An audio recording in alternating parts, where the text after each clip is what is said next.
So how many data categories do you store, does Facebook store on the categories that you collect? Senator, can you clarify what you mean by data categories? There's some past reports that have been out there that indicate that that Facebook collects about 96 data categories for those 2 billion active users. That's 192 billion data points that are being generated, I think, at any time from consumers globally. So how many does Facebook store out of that? Do you store any? Senator, I'm not actually sure what that is referring to.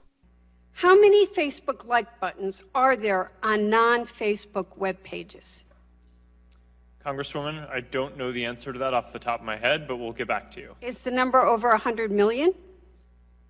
I believe we've served the like button on pages more than that, but I don't know the number of pages that have the like button on actively. How many Facebook share buttons are there on non-Facebook web pages?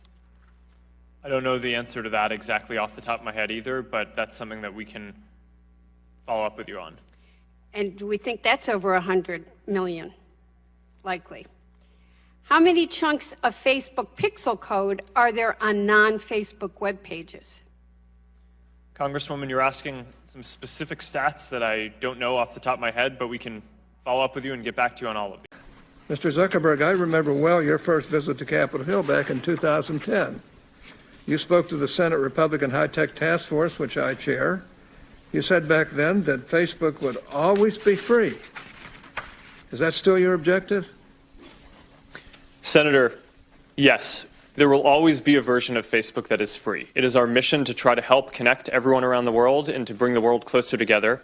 In order to do that, we believe that we need to offer a service that everyone can afford, and we're committed to doing that. Well, if so, how do you sustain a business model in which users don't pay for your service?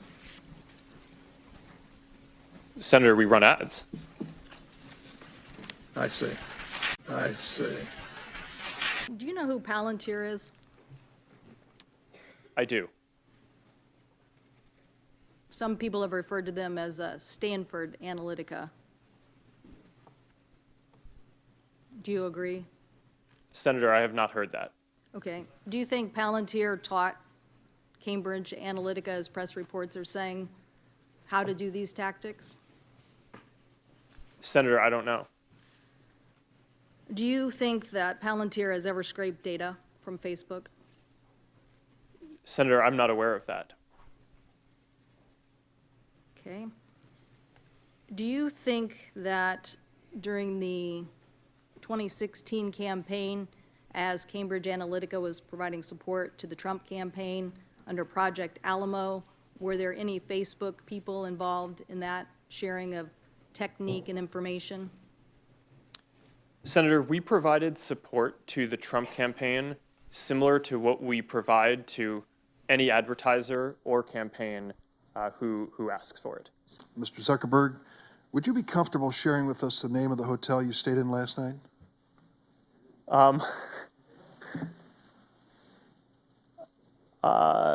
No. If you've messaged anybody this week, would you share with us the names of the people you've messaged? Senator, no, I would probably not choose to do that publicly here. I think that may be what this is all about. Here's what everybody's been trying to tell you today, and I say this gently. Your user agreement sucks. I'm going to suggest to you that you go back home and rewrite it. And tell your $1,200 an hour lawyers, no disrespect, they're good. But tell them you want it written in English, in non-Swahili, so the average American can understand. Quite a story, right? Dorm room to the global behemoth that you guys are, only in America. Would you agree with that? Senator, mostly in America. You couldn't do this in China, right? Or what you did in 10 years. Well, Senator, there are some very strong Chinese internet companies. Right, but you're supposed to answer yes to this question. Okay, come on, I'm trying to help you, right? I mean, give me a break. You're in front of a bunch of... The answer is yes, okay? So thank you. And when we Was find your them- data included in the data sold to the malicious third parties? Your personal data? Yes. It was.